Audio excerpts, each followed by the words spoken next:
Ibra di testa, Tonali, gol! Sandro! Meritato! Sandro! Gol! Hello everyone and welcome to another episode of the SempreMilan podcast. I'm your host, Ollie Fisher, joined once again by Stefano Sartori, who's in the top corner now. I don't know how he's just changed, but... Yeah, I know Steph likes being up there, so I was like, yeah, I'll give him a shot. Nice. I'm filling in for the generic AJ guy with the tattoos and the baseball cap, so I guess that's me. Don't forget about his drug smuggling button-up shirts. Yeah, not today, unfortunately. But yes, always good to be back. Using. Yeah. But anyway, with Maddie as well in the bottom. Don't have to do that anymore. I'm here, ready to record, talk about a game I didn't watch and a game I semi-watched. Yeah, AJ's not here this week. He has been to see Harry Potter or something, but we're all here because we are not 10 years old. So without further ado, we will get into the action that we've better cover. We've got two friendlies to talk about, as Maddie has alluded to there. I missed last week's episode. Wi-Fi problems while moving house. That's my bad. We're still behind in some aspects here in the UK, although not when it comes to women's football. So I didn't get to talk about the loss in Hungary against ZTE, and instead I'm here to talk about two wins. So happy days, good luck charm and all that. But we'll start with the first one. Wednesday night in Austria, we played in Klagenfurt. I hope I'm pronouncing that right, Klagenfurt, against Wolfsberger. Now, for a bit of context, I suppose, Wolfsberger have been in the Austrian Bundesliga for some time now. They finished fourth last season. So, you know, they're not a title contender like a Red Bull Salzburg or a Rapid Vienna, Austria Vienna, you know, the typical powerhouses of Austrian football. But fourth isn't bad to be the fourth best team in Austria.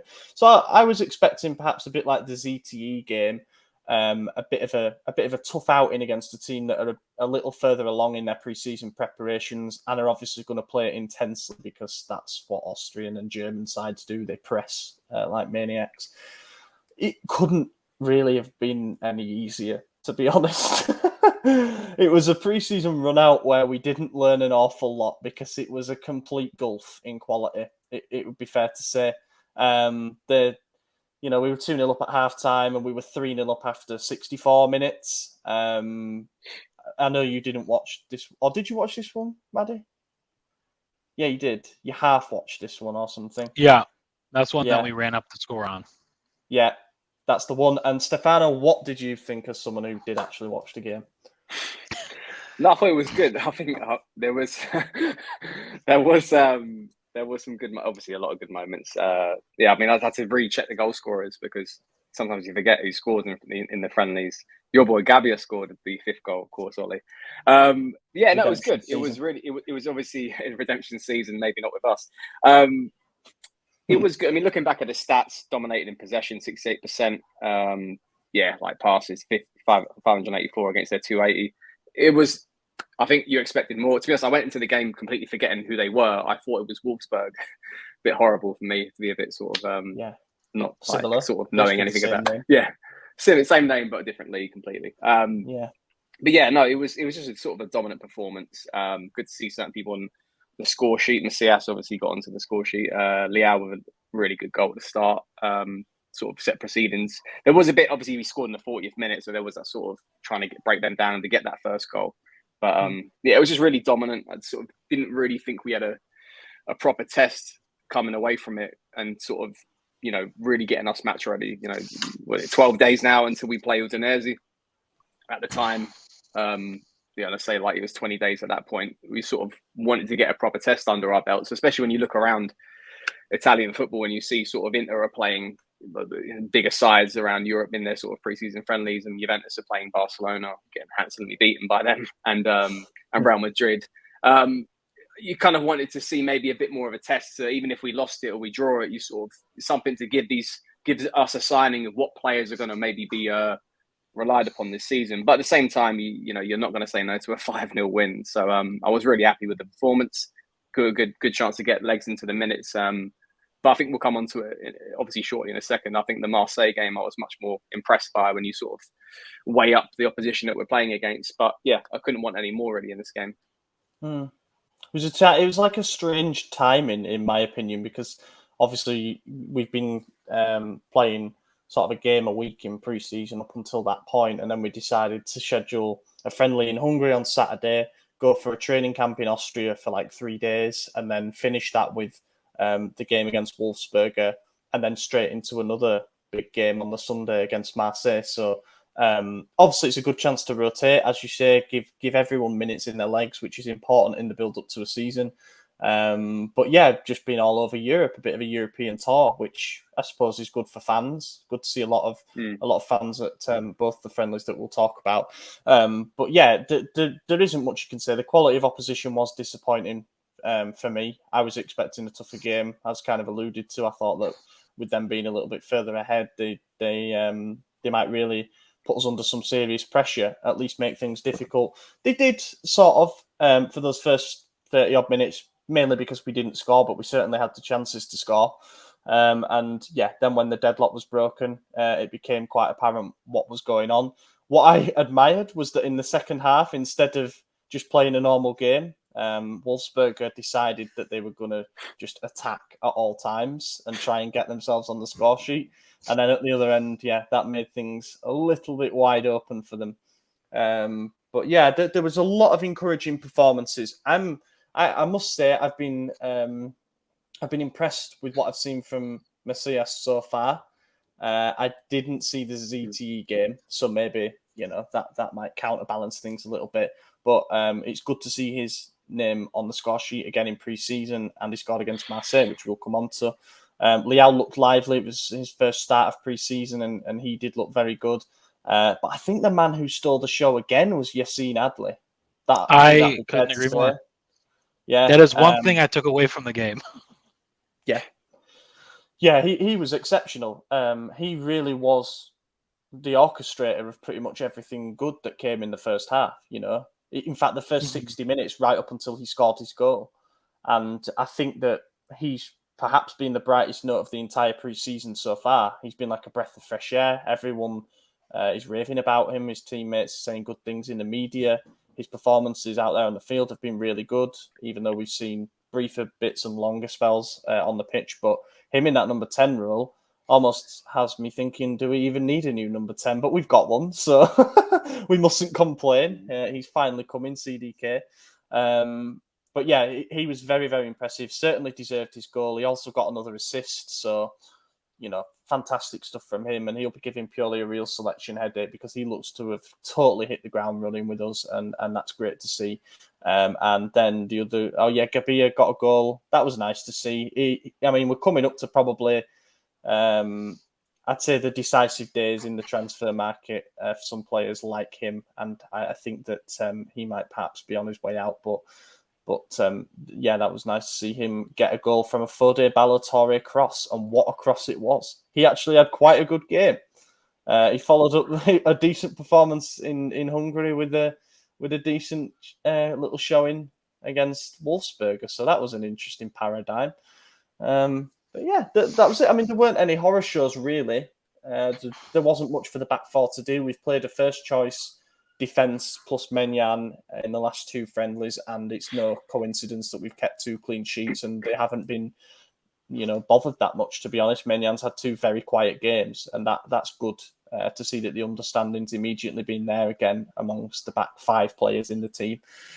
And I guess the midfield has sort of been chopped and changed due to injuries and due to players returning at different times. But even from Benacer, there's been some promising signs in the Marseille game as well, which we'll come on to next. But yeah, it's all good. I think Rebic was perhaps the one player who stood out as maybe it being a little bit of a missed opportunity for him, because even though he got the goal against Wolfsberger, his overall play left a little bit to be desired.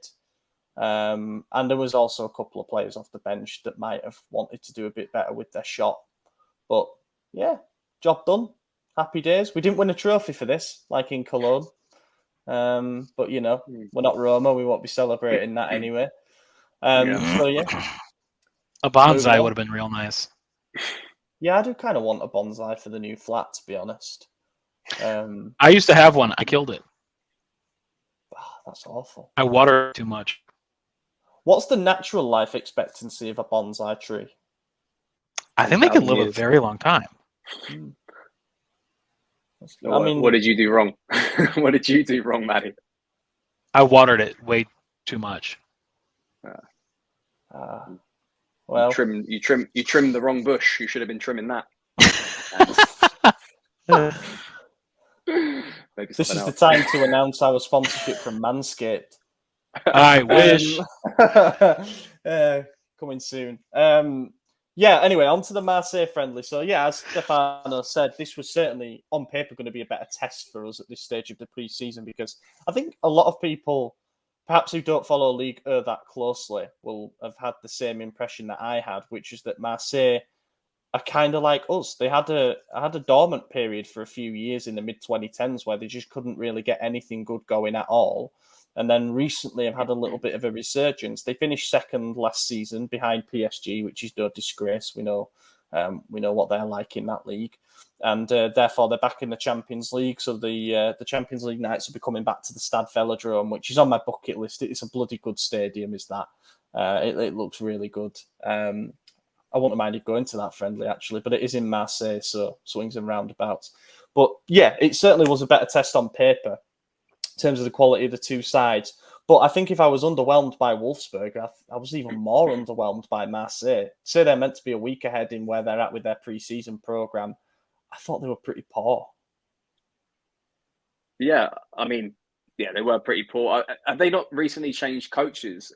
Tudor obviously is now their first team coach, but I don't think he was there last season. I think there was an issues with the previous coach not being happy with the lack of funds being made available to him. So I think he walked, and then obviously Tudor's coming in and taking over. So there is that obviously transition period to be taken into account. Mm-hmm. To be honest, I was more impressed with us than I was sort of deflated by what they were made to offer. That they still had good players on the pitch. Dimitri Payet, Arkadiusz Milik, Gerson sort of like sent Tonali for a little nutmeg as well at some point. So, they had some good players on the pitch. But we were I think our approach to the game was taken very seriously from the players. The way they were pressing, they were very aggressive, the concentration levels. And like at the end of the day, I'm not Messias' biggest fan. And I put my hands up to saying that potentially signing in the summer was a mistake. And I still think I need to see more on a consistent basis. But what a game he had, the goal and the assist. And he was a complete terror for whoever was playing left back. Second half, Nuno Tavares comes on as a substitute at the left wing back position. Within 3 minutes, Messias the through ball sort of cut him out, and then he's taken down Messias, got on a straight red card. But luckily, Messias was just a touch offside, which sort of saved the debutant in that case. But the approach was fantastic. I think when we look back, obviously 2 clean sheets back to back, Marseille and Wolfsburger. When we look back to that ZTE game, 2 of the goals, and not just be horrible because I know he's really young and I know it's just a level too, a step too higher for him. But Brescianini was at fault for 2 of the goals. And in game of football, all it takes is one guy to make that mistake, especially in the centre midfield position. We've seen how many times where we've made mistakes last season, where someone's just, maybe took the wrong touch on the ball or maybe the wrong pass. And we sort of criticise players like Bakayoko for not being good enough. That position is so crucial because if you lose the ball, if you're not willing to sort of press or you're a half step too slow, they are literally through on goal or they're getting a good shot on goal. And there were some fantastic goals in that game, but it goes to show you the margin of error is so small in that position that you can go from, getting clean sheets or conceding 2 or 3 goals in the game. So I don't want to sort of have the blame on Brescianini for those sort of like 2 of those 3 goals, but just saying that when you rotate and you don't have your usual personnel, that's what happens. But I was really happy because another clean sheet. Mignon, Kalulu, Tomori just looked, sublime again. They're carrying on that form. Trying to think, poke my way for the team. Yeah, Yassine Adli is just once again just completely sort of stealing the show in pre-season. We'll come on to CDK and where he fits in with him because I think people are saying, they're both centre attacking midfielders, but do they complement each other? And I think they do because they're actually different players. Really, if you look at him, Adley sort of brings the ball forward in sort of like with the way his technical abilities as well, which is really good. he's so much as a sort of like he creates moves, and I don't know. I see different players between them. So let's sort of see where Pioli kind of gets in both to gel, because I don't think thinking that CDK is going to play on the right wing because it looks that way in a formation doesn't always translate itself onto the pitch. I think you're going to see a lot of rotation between the two, because there were points where Adley was finding himself in pockets of space in the sort of the right wing, because just the way the ball's transitioned itself to be. But yeah, really interesting with Adley. Leao had a few chances at the end of the game. Should have really scored a goal, maybe even gotten two. Giroud again, another great finish. Yeah, I'm just really happy. Brahim Diaz looked okay in certain moments. So I'm hoping that with CDK coming in, that it's that chance for him now to be like, look, people are taking my spot now. I've got to really step up, or else I'm going to sink. So overall, a really good performance for me. Maddie. Yeah, I think I didn't watch this one. I know. I was busy. Ollie. Yeah, well, I mean, I had a ticket for the Women's Euros final, and I gave it up to watch this. So, definitely watched it very closely, as you can imagine as well. I had half an eye on the England game, I must say, and half an eye on more covering this. But yeah, it was. I think you've picked out literally all the positives there. I think the second half was kind of going through the motions a little bit. We had the pre-planned substitutions at certain moments, and that is going to happen. The result perhaps is less important, if that's going to be the exercise, and it really is a case of spacing out minutes and things like that, given that we played 3 friendlies in the last 8 days up until that point. But it was I guess it was a useful exercise. It looked pretty warm. Yeah. So conditioning wise, that's probably good, I guess. I guess Kaya came back as well, so that's something. That was what I was going to mention. Yeah. That was probably actually the main story from me, to be honest, from the game itself. I mean, it's been since December of last year that he's been out, 8 months. As we know, he had a surgery on his knee ligaments, and it has been a long, long road to recover it. And there was some doubts about whether he'd make it back for the first game of the season. Obviously, it's not just a case of as soon as he starts running on the grass again, he can be out there playing games. There's a whole other thing that comes after he can start running again, and that is getting up to sort of game readiness, game condition. And those 15 minutes that he got at the end against Marseille there will be really good for him. And I hope that he maybe gets a half against Vicenza at the weekend. That would be good to see just step up one more time, because as it stands currently, he is the third choice centre back, and we do need some guarantees from him on that front, at least until a player arrives from the transfer market. But it was good just as a footballing story, and seeing somebody who's been so important to us from a leadership point of view to get back out there and straight away slot straight back into the leadership role, because he was barking orders and he was telling everyone what to do, and the camera panned to him and he had a smile on his face, almost as if to say, I'm loving being back out here. And that was really good. It is a heartwarming subplot to the game, and to a second half that was overall pretty dull. I think Maignan made one save across the last 2 friendlies, and that was that one on Milik. No, wait, it was... or was it Jonathan Klaus? Someone broke through on the right. I remember, it was Klaus. Milik's got blocked by Tomori, I think. It was Payet who put Klaus through. Yeah. Payet is a remarkable build, isn't he? He's pretty damn chubby, to be honest. there's no 2 ways about it. He is a unit. Him. Too many almond croissants. Yeah, potentially. But yeah, I know what you mean. I think it's just going through the motions. I think if one thing become noticeable once we started rotating players was that we keep talking about the 2 positions that we need to really just get something sorted out this summer, which is the centre midfielder position and the centre back position. Like, Gabbia came on, of course, and he's been doing really well this summer. But I do really think he'll benefit from a whole season loan move to a club that will give him regular minutes for a whole season. And then, obviously, then get a replacement in, whether it's Japhet Tanganga, whether it's Evan Ndika, whoever the other names we've been linked with, someone with a bit of speed, because I think that's what we need. You see Kalulu and Tomori play at pace. You need someone as well in that sort of in that build. I'd rather that than we go for a sort of a not more of a lankier sort of centre back, because I do feel like our game is nurtured towards being pressing. I just dread to think we get someone in, who is like Romagnoli, Gabbia, where they're sort of going to be suspect to lack of pace. So definitely a centre back in that mould, and obviously a centre midfielder. Everyone keeps screaming for the Kessie replacement. I don't see it that way. I see it. Give me a player, a centre midfielder who's confident on the ball, who can sort of pass in between the lines, and he can sort of anchor the midfield quite well. It doesn't have to be as good as Kessie, but just really well. And it's going to be interesting to see what future awaits for someone like Bakayoko. He's changed numbers from 41 to 14, so he's having a little sort of throwback to his 2018 season. I don't know what's going to happen with him, but certainly those are the two priority positions. I think people are saying they want Ziyech at right wing.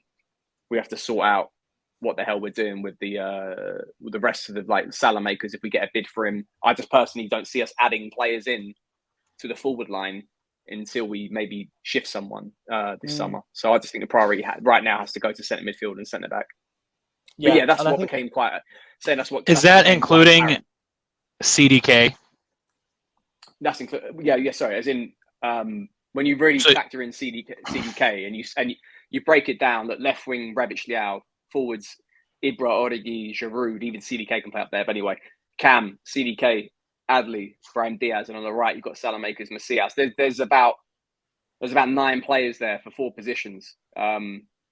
So maybe even 10 actually. Yeah, 9-10 players for 4 positions. We can't add an 11th and then have someone sitting on the bench basically eating the salary. But yeah.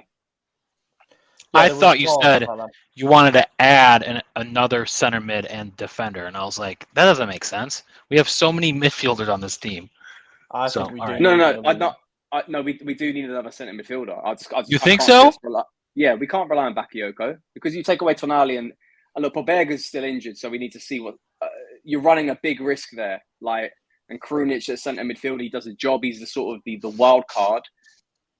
I think we need some more assurances there. I would have been, like Ollie said about the Aston Villa lad, Carney. I think he would have been a fantastic signing as that hybrid role. What talented midfielder, more talented than Krunic, who already has played with this team a lot, is going to want to come here and be 5th in line? I don't think he would be 5th in line.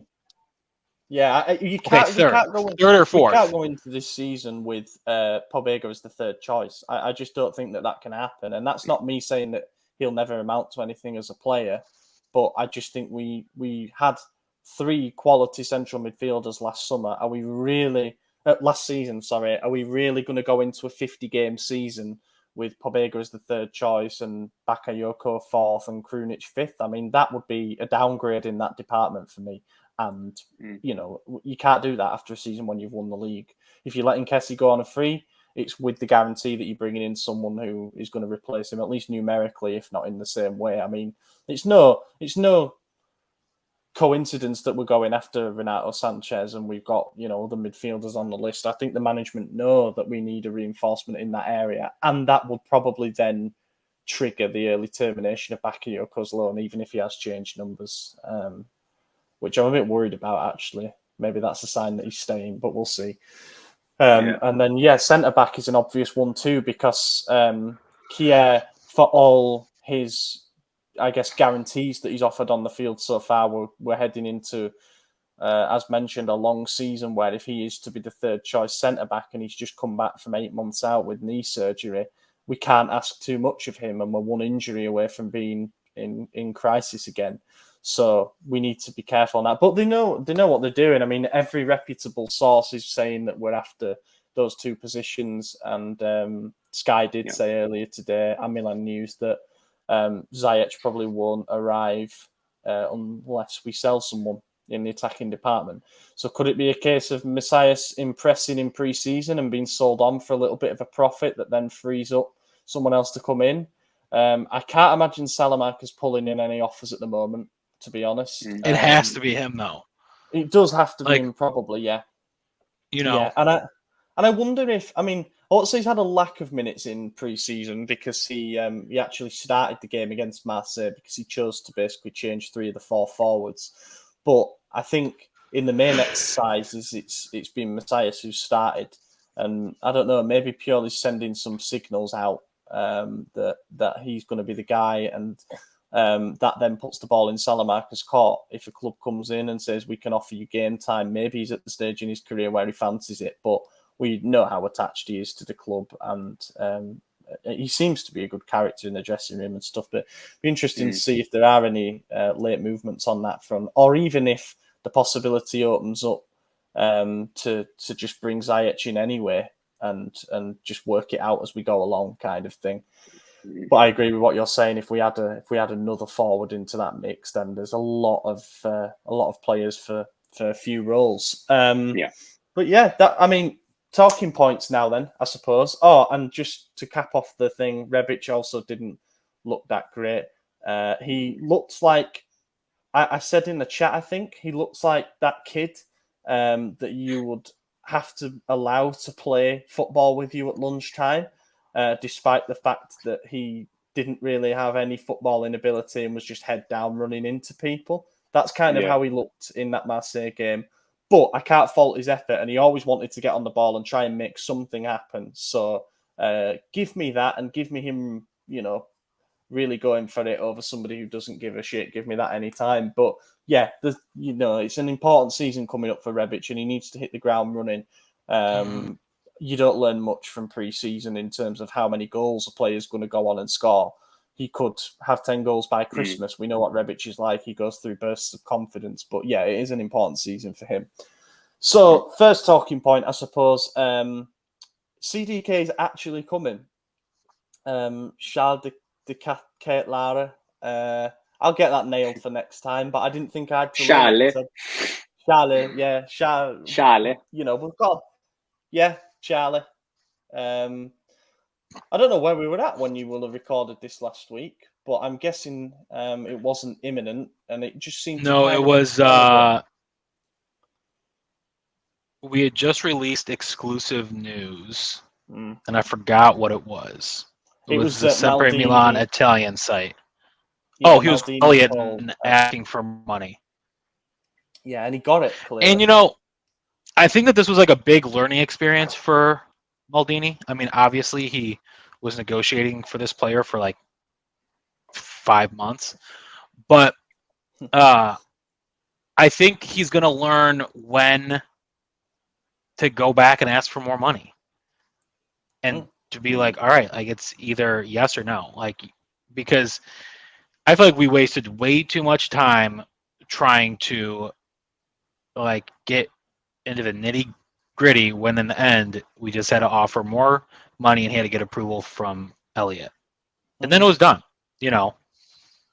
Yeah, and I think the Botman saga might have just conditioned Maldini a little bit to say, do not let me miss out on another one. That was another situation where the player clearly wanted to join us. His face said it all when he got asked about it. But when we were asked to raise the bid, it never came. And Newcastle saw an offer accepted. It was a similar situation in that Leeds had bid more than us, but the player was unsure about going there, just as Botman seemed to be unsure about going to Newcastle. But the longer that you leave it, the less serious we look about closing the deal, and the more appealing the idea of a move to the Premier League looks, especially because they can offer bigger salaries and stuff. But this time, I think things just aligned at the right stage for us to get Club Brugge to finally accept it. They'd started excluding him from games, so it wasn't helping them. His stock was going down a little bit while he was being left out of the Super Cup and the first league game of the season. And then, just that little raise at the end there to get it up to 35 million in total, or 36, depending on which source you believe. It got it over the line, and he's due in Italy any minute now, actually. I think he's actually due in at 11 p.m, so a couple of hours from now when we recorded on Monday night, and then he will undergo his medicals on Tuesday and sign his contract. And we've got a shiny new toy to look at. He's going to keep the number 90, which is cool. Don't want to go AJ's going to love that. Yeah. I don't want to go into too much detail about his role and everything and what it means. A, because we've got questions about it, and B, because Stefano's already done a brilliant viral video on it. It's gone viral, mate. It's exploded. So yeah, go and check that video out if you haven't already. Recaps the whole saga and talks about what it means for us and where he might play, etc.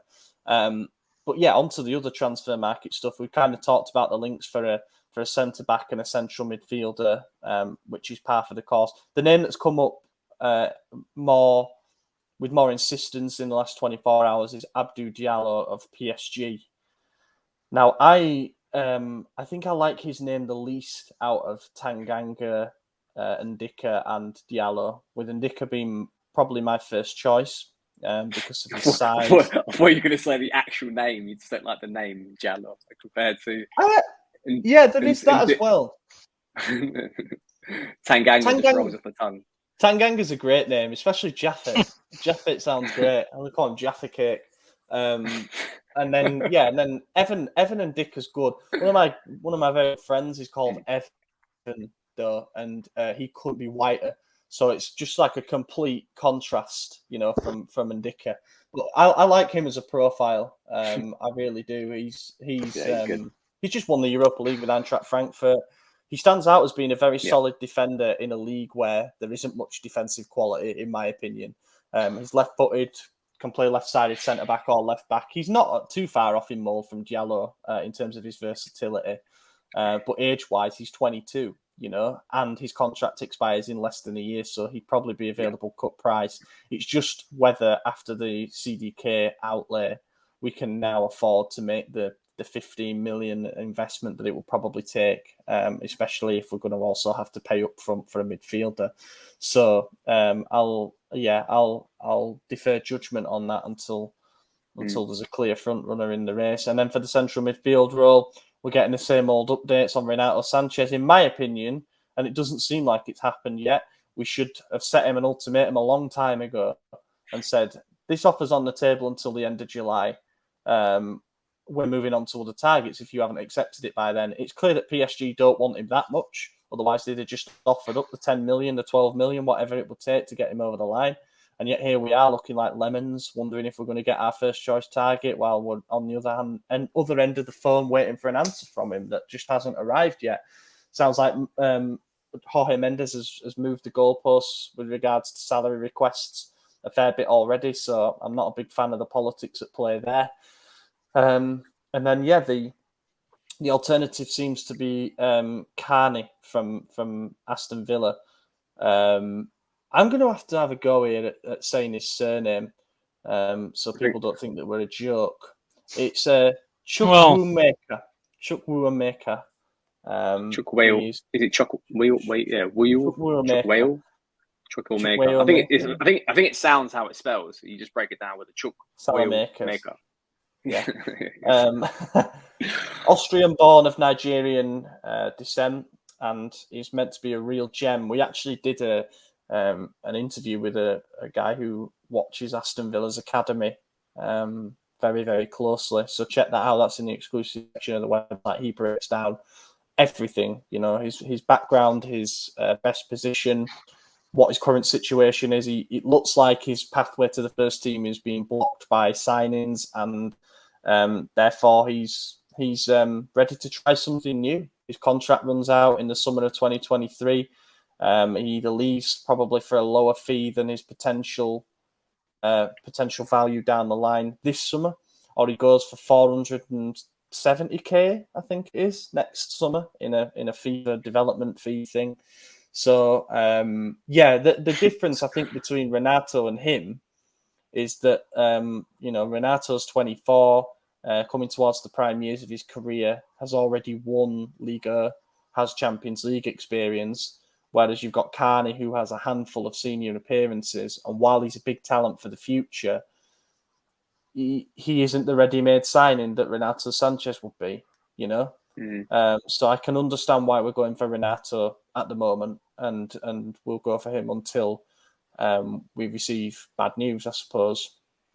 But either way, it's exciting to see that we've got our eye on players like that with such potential. Would be another sort of Kalulu type coup where, he doesn't have loads of senior minutes under his belt, yet we've still spotted him and thought, we can bring him in. In terms of exits, Daniel Maldini has officially joined Spezia. It looked like he was going to join Hellas Verona, but in the end, they couldn't manage to agree the formula of the deal. So instead, he's joined Spezia. I'm okay with that. I think that's good. It's the better move. I think he's not Yeah. going to get much. You have to look at the quality of the team, not to be horrible to Spezia, but I think he'll get more minutes there, he'll get more opportunities. Even though Hellas of Caprari's gone, I think Simeone's obviously on the way out. He could have had a chance there, but I just think there's more intensity there. Probably be a bit more pressure. I think with Spezia, I think it's just like survival and that's it. And I think he'll get some adequate game time there. I think we've done really well with the loan deals, I have to say, this summer with the Primavera players. We got Colombo out on loan. Nasty. We got even Brescianini. I think he's about to go on loan to Cosenza. There's other players as well. So we've done, Gabby as well is probably the next one, but we've done really well to kind of get them out there because that's the best way that they're going to increase their value and increase their experience. So I'm really happy for Maldini. I think this was the move he needed, and obviously it sort of aligned with the CDK deal, wasn't it? He went on loan literally the same time as obviously us agreeing that deal with for CDK. So sort of that showed that there was that he is considered in that sort of centre attacker midfield position when he comes in. But really good.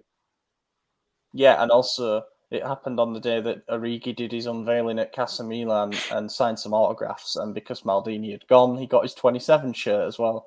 So, everything lined up pretty well, I suppose. No, you're right. I agree. We have done well with the loan deals. It's important when you've got talents that are in demand, as we do, that you handpick what's going to be the best place and you get those assurances that the players that you send in there are going to get game time. You don't want another situation like Colombo was in at Spal, where he started the first half of the season, he looked really good, and then he just didn't really play that much in the second half of the season. We sent Plissari out on loan to Lecce, for example. I think it was Lecce, and he played 3 games for them. Yeah. And then, now he's gone on a permanent basis. So that's a shame, isn't it? I mean, Plissari, he was obviously... I remember when Donnarumma obviously first hit the scene, and he was supposed to be the next Donnarumma, and it was, we've got 2 of the next best young Italian keepers waiting in the rings, and now one's having money thrown at him, and now PSG, and the other one is now sort of dwindled down into the lower regions of Italian football. But he became a bit of a symbol of hope, did Plissari, because at the time that Donnarumma announced all them years ago that he wasn't going to sign a professional contract with us, and he was going to be leaving. Obviously, he did end up signing one in the end. The Plissari signed a renewal as if to say, "Don't worry, I'll always be here." Yeah, and everyone got a bit gassed about that, and I was among them. I wrote a feature about it. Me too. I'll let you dig out if you got the time to go and dig that out. I remember who was the keeper we had in we signed him when went to shit in the banter era 2013. The Brazilian lad. Gabriel. I watched him at the I think it was at the Olympics, and I was like, this kid's gonna be sick. And obviously the leader, the Brazilian, this banter era, and you just didn't even know what hell was sitting in front of you. Now we got the best keeper in the world, man. It's just it's crazy, the levels. You know what's mad while we're on that subject? Gustavo Gomez is now the best centre back playing in South America. Palmeiras, he's smashing it. Well, there's a reason for that, because South America is not very good. Better than North America. Yeah. I mean, you're not wrong. They're just not here to fight that corner. I actually think the standard of the big clubs in Brazil and Argentina are pretty damn good, to be honest. I think Boca and River and Racing and clubs like that have actually produced some real talent. Look at Julian Alvarez, the player we were linked with, went on to score in his Man City debut against Liverpool. And Darwin Nunez, hell of a performance. I'm curious to see the centre mid we were linked with Enzo Fernandez. So I'm curious to see how he does with Benfica, because obviously that could have been a chance to get someone up there in the centre mid position. But that's a good move for him, as a sort of stepping stone over into Europe. That is a good move for him, and I agree. You've got to monitor his progress. But it's the market now. Now the CDK thing's done, I think we can all be a little bit more at ease. But until we get those 2 final parts, potentially 3, if we do have a sale in the attacking department, It'll more be about the opportunities that come up rather than we absolutely have to get this position sorted ASAP. Yeah. We do need a central midfielder as soon as possible, and we do need a centre-back cover. But, we can now sort of make sure that the conditions are right, because in theory, our starting 11 for the first game of the season should be fixed now. It should be all in place, providing there's no injuries and stuff like that. So that's good. But we don't want to leave it too late, because new signings have got to integrate and stuff. I was going to say, not to be horrible to Botman, because, I think he's a great player. But when you really look at the transfer budget that we have, and it, Longo and the other lot said it was 50 mil, we didn't really want to believe that. It seems to be the reality. Yeah, I do feel like I just think not getting Botman might be just the best thing that we needed for this market, because I think if we signed him, then it would have, imagine this whole CDK deal, trying to get someone in the attacking department with 20 million to spend at best.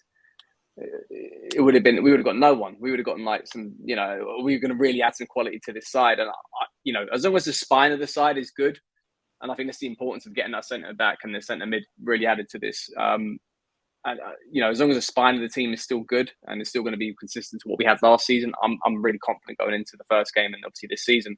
We just really needed to add some attacking quality to this side. And I think with Charles, I think it's just going to take it to another level, obviously statistically and also from a pressing perspective and just end quality. I think it's the best move that we could have done this summer. Just lose out on another player, and it wouldn't be the first time. So that goes to show. Also, there's a good point that was made by a couple of different journalists. We are the only club in Italy who can have a net spend of 50 million this summer. But people say 50 million, that's rubbish budget. Well, we've seen what happens when we spend 100 million plus. It doesn't always work out. Yeah. And I think we think more cautiously. I think when we have less to spend. Obviously we've seen the crappy markets in the past, and I think I was talking to someone about this. I was talking to Lewis actually. Obviously you wrote a good piece for the team recently. When was the last time we signed an attacking midfielder for a lot of money? Because we usually spend a lot of money on strikers and centre backs. Paqueta? Maybe even Paqueta was the one that's 35 the only one we can think of in the last decade was that was it. Paqueta, no Cam. Yeah. And I that's because we really played with a lot of holding midfielders. Yeah, naturally. I think we like to sort out the spine of the side first, but now that's sorted, it's now allowed us to go, all right, who's that luxury player? And I just think it's going to make so much of a difference with layout top. Yeah, definitely. I mean, the entire dynamic of our attack changes with a player like him at number 10 over Brahim Diaz, because it was like playing with 10 men, let alone with a number 10 last season when we had Brahim. But now we have another quarterback to add to the attack, because that is how he likes to play. So it'd be fascinating to see how he uses him. Hopefully in the last friendly, we'll get some indications from that. And my current guess is that he might not be in the starting 11 for the Udinese game. I was going to say that. I think we're going to go. I think Adley's starting at Cam and then Macias at right. I think God, maybe I'm so. I'm probably 80-20. I think Adley starting, maybe Diaz. If Pioli's going to be it's your last. But at the same time, if you look at the fixture, man, Diaz against Udinese, it looks like it's just a waste of 60 minutes because he's just so small. He's so undersized. They're going to basically stockpile it. So I don't think Diaz is going to get a lot of starting time this season. I hope that we, because there were some reports from Sky saying that Pioli's been trying Brahim Diaz as a right winger in training. I was crying out for that all of the second half of last season. It's like, if he's getting marked out the game in the centre of the pitch against teams that play a low block, move him out wide, get him in isolation, at least let him use his dribble.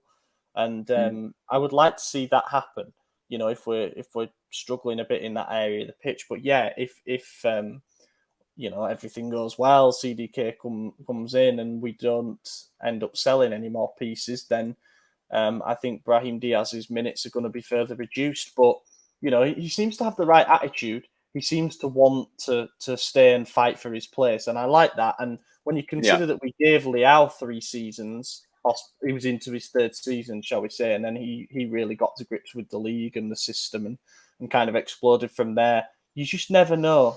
You never know. Because clearly Real Madrid saw something in him to pay 20-odd million for him to sign him from Man City. Might be that he's just a La Liga player and Serie A isn't for him. But while we've got another year to try him for free, I think I do think it makes sense to keep him around, actually. Yeah. And competition creates like, it might be the catalyst for him. You know, remember when Çalhanoğlu was here last 5 games of previous season, not previous season, the season before that, he kicked in because he was like, I need to fight for my spot. And he basically kicked him out of his main position. And he was like, all right, the hopes now Diaz is going to, next season, like obviously last season, this competition is Daniel Maldini. Like, of course he's never going to step up because this competition's a young kid. Now it's Adli, not just Adli, but CDK. You need to step up, boy, if you want to get that spot. Yeah. Agreed. Right, let's go through some questions, shall we? I'll pick a few. We got 22 replies, so thank you to everybody. We have trivia. Should we do trivia at the end or trivia now? We did it at the beginning last week. Oh, I'm sorry.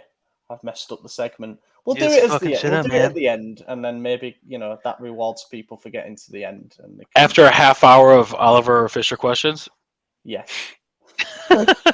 Me on That's cool. Account submitting questions that I want asking.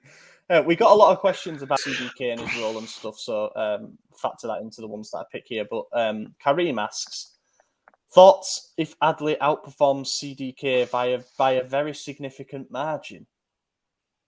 Good for him. I'm happy. Good for the team, I would say. Yeah. I think... Now, I mean, I don't really know how to answer that question specifically. But what I will say is I do think we need to be ready to be patient with CDK. Just like we made quite a big outlay on Leao, as just mentioned, and it took a couple of seasons to really refine his game. That's probably going to be the case with CDK because he's actually jumping from a league that's a bit probably lower quality than Liga was. So there is going to be that step up. He does have Champions League experience, which is good. That's positive, and he's already played high level games against top opponents like PSG.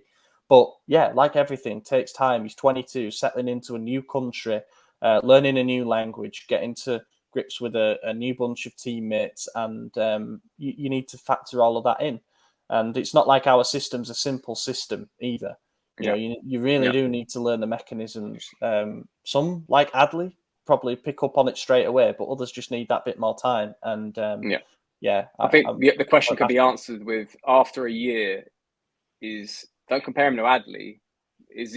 What if CDK is not as good as Messias or Salamakers? Then maybe you might have some. Like, at the end of the day, I don't compare him to Adli because I think they're both great quality players. I compare it to, is he better than the players that we complain about? And if he's not better than them, then I've got a problem. But then if not, if he's better than them, then he's here for a reason. So no, it will take time, and I don't think it's right to give him the pressure just because how long the deal took to get done. It's not his fault the price tag's there. It's not his fault Bruges are being difficult. It's not his fault we didn't have all the money in the world to spend. Just be patient with the lad. Obviously, I've done fucking apology videos for Leao. We're effing and blinding about Brahim Diaz. You never know with these young players, but I think we got a good gem here, even if it's not after. I think we know with Salamakers though. Yeah, he's trash, man. I'm giving up. I'm giving up. I would love it because that means that we're doing good. So, exactly. As long as we win, I don't care who's scoring the goals.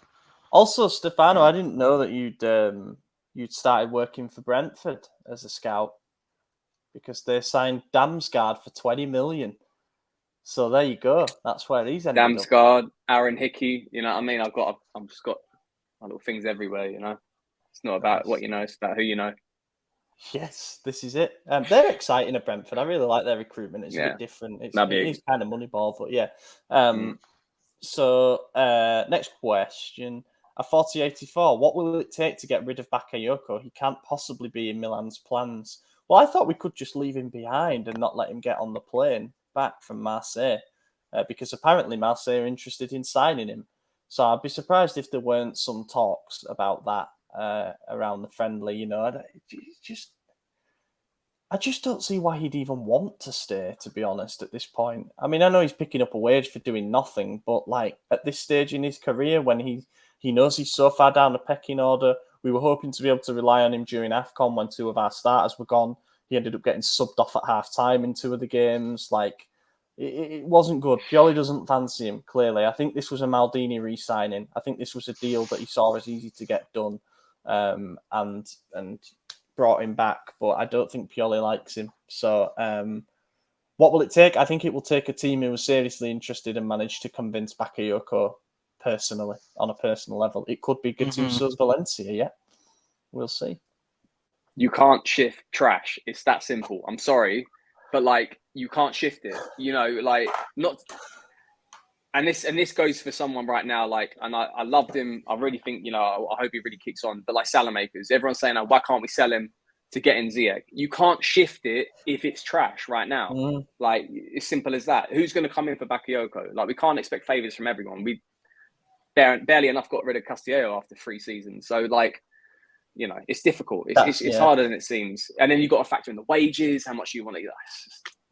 No, it's not that easy. But I do think he shouldn't be here anymore. But it's not my squad. I really wanted him to pan out. I was really excited. Me too. Yeah, but and it is a shame because he could have been very useful. But I don't think. Yeah. I think it's the double pivot based on what I've seen. You know, I think he plays so much better in a midfield 3. And his confidence has been shot in it. Like, see a little bit of that with CDK because there's been some suggestions that it might facilitate a bit of a hybrid formation type thing. But I don't know. I just think the ship's sailed now. Jake, that's a new writer of ours, Jake Charlton. He has done a feature for the site. That's under the features section. Go and check that out. What's the minimum that you'd consider to be a success this season in league finish and Champions League progress? This is a good one. Well, top 2. I don't think we should finish outside top 2. Champions League, I would like to see us be competitive in the round of 16. Yeah. I'm going to say above Inter because that means that we're going to win the league. And obviously above Roma because it was shut up some little rats on Twitter as well because they're getting a bit too big for their boots right now. They really have forgotten that they've got such a shit defense. I could see it. You know, I could give me a side podcast and talk about how their team's not as good as they think it is. But honestly, for me, but let's get back to the question. I think we can win the league again. I believe we can win the league again because of the same reason what you said before. We not had to sell one of our top players, and I think we got the heart, we got the brain for it. And then Champions League, just getting to knockout rounds, I'm happy with that. And then I wouldn't mind the Coppa Italia final because I've seen the route, you know, the way the table's been laid out. I was like, it's not too bad, isn't it? I think we stuck away from Inter for once for the first time in like 5 years. So I wouldn't mind meeting them in the final and just throwing down for one last game. I mean, look, the Coppa Italia is going to be the lowest priority out of those, don't get me wrong, but also we haven't won it since, what is it now? It will be 19 years. So that is quite a long time to go without winning the cup. I quite like the logo that you get for winning it, the little circle. I would like to see us win that this year. Not where Inter put it, though. Inter is like shambles where they put theirs. Ridiculous. Won't be the first time. Ruins the entire shirt, which I think is crap anyway. Idea. They'll be playing without sponsors soon. Not been paying them for digital bits. I think that Champions League, I agree with Mad. I think round of 16 is realistic and we could be content with making it out of the group stages. But we've got pot 1 this time. So that makes me think, you know, we should be getting out the group, really. Unless we get a horror show of an unlucky draw. And I don't know what the combinations are at the moment because the qualifying process is still ongoing. But I think we should be looking at getting out the groups. And that in itself would bring us in quite a bit more revenue. And then who knows if you get you get a manageable round of 16 tie and you get through that and all of a sudden you're into the quarterfinals. Now, obviously, when you get to the final 8 teams, we're not going to be among the strongest there. Not at this stage of where we are, you wouldn't have thought. So I don't think it's realistic to expect anything. Depends on the draw. It just really depends on the draw, the time you play them. It can't be underestimated the effect of the World Cup this season as well. And luckily, you know, with Italy not going to the World Cup, there's a few players there that will be saved, conserved a bit of energy, well rested. And I think we just have players that aren't necessarily, not all of them starters for their, you know, like CDK comes off the bench for Belgium. It's like things like that where there's so many variables this season. It's really hard to project how it's going to go. But yeah, anything to really increase our UEFA coefficient and get some revenue in from Europe is key for me this season. Yeah, and then in the league, I think I would like to say top 2 as well. I think that's. I do believe that we have the quality to go on and win the league again, and I think we have the experience, having done it last time and emerged victorious in what was quite a long 3-way, then 2-way battle for the league. But we should don't be second favourites. I don't understand how we're not. Like, I don't understand how Juventus are now ahead of us because they signed these names. Matey Boy's out until 2023 anyway, Pogba. That's what I'm saying. Like, they're not in their prime of their career. Like, I can't understand. And comebacks are never as good as their first time. Lukaku. It's just like, yeah, exactly. Well, yeah, he'll be another one, number 90. We'll bring the better 90 to the league this year. I'll tell you that with CDK. Better Belgian 90.